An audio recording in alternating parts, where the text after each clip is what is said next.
बागों के शहर में आलूदगी का राज, फिजा सांस लेने के लिए इंतहाई खतरनाक। लाहौर समेत पंजाब के 7 शहरों में स्मॉग के बायस लॉकडाउन का फैसला, नोटिफिकेशन जारी। कसूर, गुजरावाला, शेखुपुरा, ननकाना, हाफजाबाद और नारोवाल में भी लॉकडाउन लगेगा। 7 शहरों में कल से पाबंदियों का इतलाक होगा। इतवार तक नकलो हरकत महदूद होगी। तालीमी इदारे, मार्केट, शॉपिंग मॉल्स, रेस्टोरेंट्स और सिनेमा घर बंद रहेंगे। बड़े डिपार्टमेंटल स्टोर्स और ग्रोसरी स्टोर भी बंद रहेंगे। पब्लिक ट्रांसपोर्ट महदूद चलती रहेगी। अस्पताल, medical stores, petrol pumps, dairy shops और बेकरीज खुली रहेंगी। नमाज जनाजा और दीगर अहम मजहबी रसूमात की अदायगी की इजाज़त। रेस्टोरेंट के टेक अवेज और होम डिलीवरी का सिलसिला जारी रहेगा।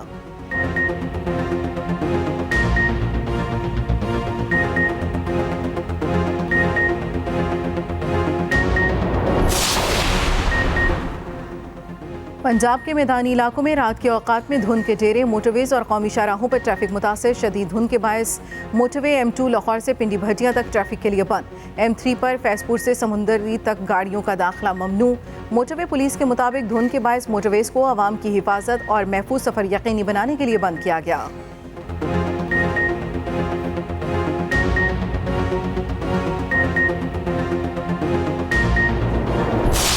MKM और पाकिस्तान मुस्लिम लीग नून ने आपस में मुज़ाकरात किए। मुस्लिम लीग नून और MKM के माबैन ये तय पाया है कि इंशाअल्लाह ताला हम 8 फरवरी के इंतखाबात में मिलकर हिस्सा लेंगे। हम सब ये जानते हैं मियां मोहम्मद नवाज शरीफ साहब इस रीजन के सबसे सीनियर पॉलिटिशियन कह रहे हैं लोग उनको रह भी, जो उनको तजुर्बात हो गए हुकूमत में रहने के, निकाले जाने के, वो किसी और को शायद नहीं हुए। इस मुल्क को बहुत ज्यादा स्ट्रॉन्ग और मुश्किल फैसलों की जरूरत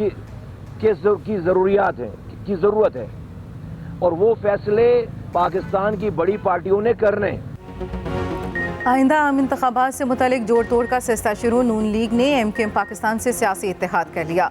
8 फरवरी को इलेक्शन मिलकर लड़ने का ऐलान। नून लीग की सिंध में बड़ा इंतखाबी अलायंस बनाने की भी तैयारी। नवाज शरीफ से खालिद मकबूल सिद्दीकी की क़यादत में मुत्तहिदा वफ़द की मुलाकात। इंतखाबी इत्तेहाद, सीट एडजस्टमेंट और दीगर मामलात पर गौर किया गया। सिंध के मसाइल पर जामे चार्टर बनाने के लिए 6 रुकनी कमेटी बनाने का फैसला। नवाज शरीफ ने MKM मरकज़ के दौरे की दावत कबूल कर ली।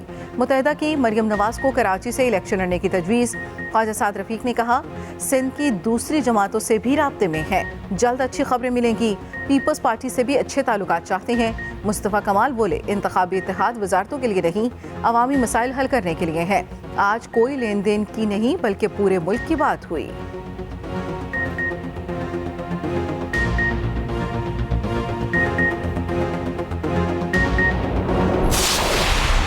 पाकिस्तान की तरक्की चाहिए, चाहे वो सिंध है, चाहे वो KPK है, बलूचिस्तान है, कराची है और फिर पंजाब है। हम तो बिल्कुल एक ही नजर से अल्लाह ताला के फजल करम से सबको देखते हैं। सिंध के अवाम के लिए और कराची के अवाम को भी खुसूसी तौर पर आपकी मोहब्बत और आपका जो अवाम कराची के अवाम के साथ जो कमिटमेंट है और आपने जो वहां पर अमन कायम किया, उसकी गूंज हर गली और मोहल्ले में आती थी कि नवाज शरीफ के दौर में कराची का अमन कायम हो, यकीन करने में है। MKM से इत्तेहाद मस्बत पेशरफ्त है। मिलकर मुल्क व कौम को मसाइल से निकालने की जदोजहद करेंगे। हमें सिर्फ पाकिस्तान की तरक्की चाहिए। नून लीग के कायद नवाज शरीफ की MKM वफ़द से गुफ्तगू। कहा, पूरे मुल्क में यकसा तरक्की चाहते हैं, कभी किसी इलाके से इम्तियाजी सलूक किया न करेंगे। अपने दौर में आटे और चीनी की कीमत हिलने नहीं दी। महंगाई किसके दौर में हुई? बिजली किसने महंगी की? सबसे ज्यादा कर्ज किसके दौर में लिया गया? ये सब हमने तो नहीं किया। शहबाज शरीफ ने कहा, 16 माह में हमने सियासी नुकसान की परवाह नहीं की, मुल्क का नुकसान नहीं होने दिया। मुस्तकबिल में MKM के ताउन से कराची और सिंध के अवाम की खिदमत करेंगे।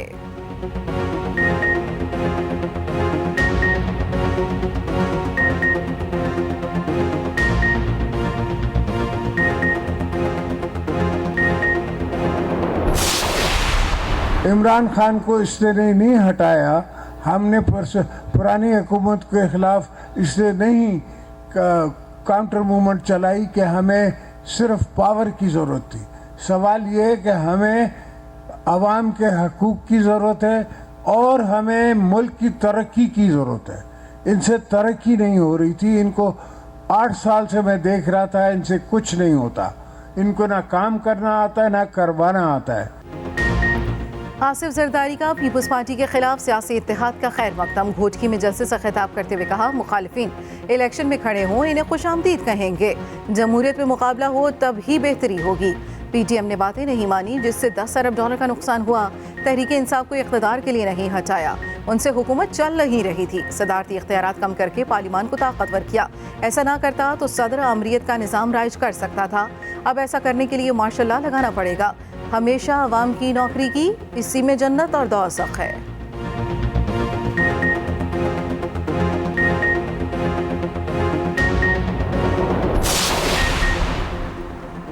इलेक्शन कमीशन आम इंतखाबात के बरवक्त इनेकाद के लिए पुरअज़्म। निगरान वज़ीर आज़म से चीफ इलेक्शन कमिश्नर की मुलाकात।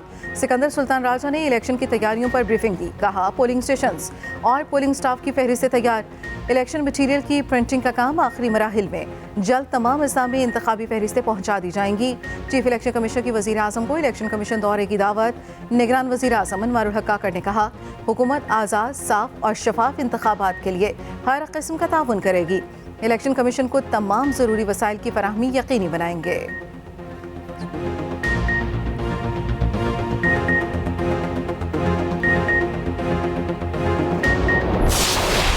ग्लेन मैक्सवेल की नाकाबिले शिकस्त डबल सेंचुरी। अफगानिस्तान के मुंह से जीत छीन ली। एक ही टांग पर धुआंधार बैटिंग करके अफगानिस्तान को शिकस्त दे दी। कैंगरू बल्लेबाज ने अफगान टीम की फतह की उम्मीदों पर पानी फेर दिया। मार मार कर अफगान बॉलर्स की दुर्गत बना डाली। 128 गेंदों पर डबल सेंचुरी बनाई। 10 छक्के और 21 चौके लगाए। मैक्सवेल ऑस्ट्रेलिया की तरफ से वनडे में डबल सेंचुरी बनाने वाले पहले क्रिकेटर बन गए। अफगान बल्लेबाज इब्राहिम जदान की सेंचुरी रायगा गई। वर्ल्ड कप के अहम मैच में अफगानिस्तान को 3 विकेटों से शिकस्त। ऑस्ट्रेलिया ने सेमीफाइनल के लिए क्वालिफाई कर लिया। मैक्सवेल को डबल सेंचुरी बनाने पर मैच का बेहतरीन खिलाड़ी करार दिया गया।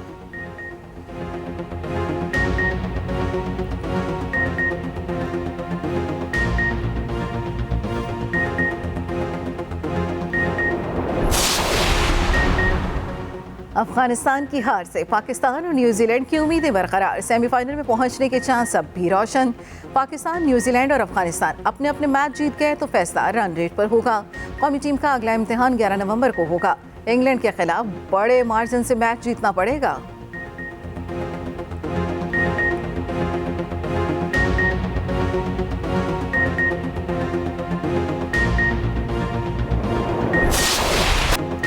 गजा में इंसानियत का कत्लेआम जारी। सेहूनी फौज की वहशियाना बमबारी का सिलसिला न थम सका।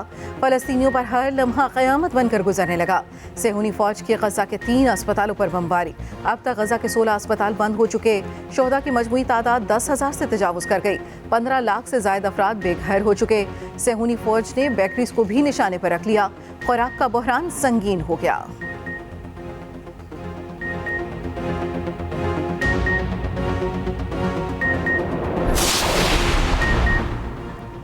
पाक फौज की मजलूम फलस्तीनियों के लिए इमदाद की दूसरी खेप मिस्र पहुंच गई। 90 टन वज़नी इमदाद में खुराक और अद्वियात शामिल। निगरान वज़ीर ख़ारजा जलील अब्बास चिनानी कहते हैं, मासूम बच्चों की शहादतों पर बहुत रंजीदा हैं। ख्वाहिश है फ़लस्तीनियों को उनका हक जल्द अज जल्द मिले। मसला फ़लस्तीन अवाम की ख्वाहिश के मुताबिक हल करने का मुतालबा।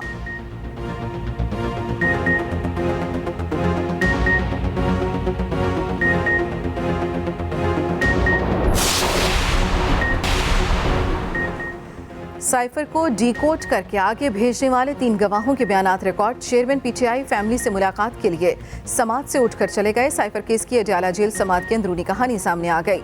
शाह महमूद कुरैशी के वकला ने 2 दरखास्तें दायर की।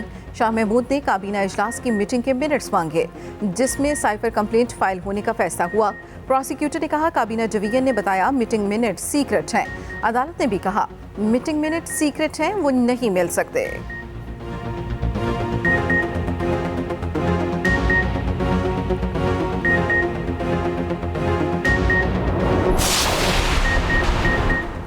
बलूचिस्तान में सर्दी की शिद्दत बढ़ने लगी। कोयटा समेत सूबे के मुख्तलिफ शहरों में दूसरे रोज भी बारिश।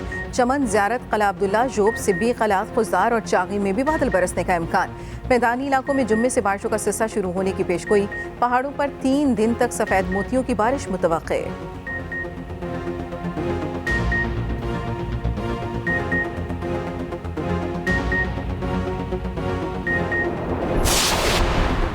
कौमी क्रिकेट टीम के कोलकाता में सैर सपाटे, खिलाड़ियों ने शॉपिंग की, बाबर आजम कोचेस के साथ गोल्फ खेलने चले गए।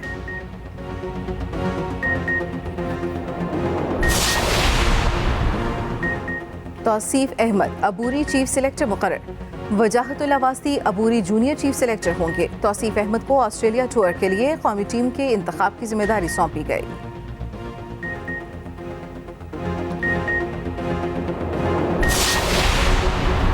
पाकिस्तान आर्मी राइफल एसोसिएशन के 43वें मुकाबलों की इख्तितामी तकरीब।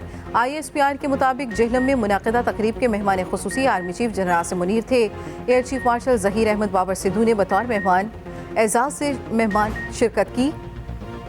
पाकिस्तान आर्मी ने मजमूई तौर पर चैंपियनशिप ट्रॉफी हासिल की। Army chief general Asim Munir ने तकरीब से खिताब करते हुए कहा, शूटिंग की महारत एक पेशा वराना सिपाही की पहचान है।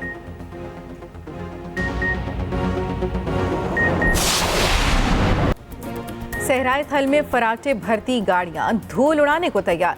8वीं थल जीप रैली की तैयारियां मुकम्मल, शेड्यूल जारी। जीप रिलीज 9 से 12 नवंबर तक होंगी। 100 से ज्यादा मर्द और खवातीन रेसर्स हिस्सा लेंगे। थल सकाफती मेला भी रानाइयां बिखेरने के लिए तैयार।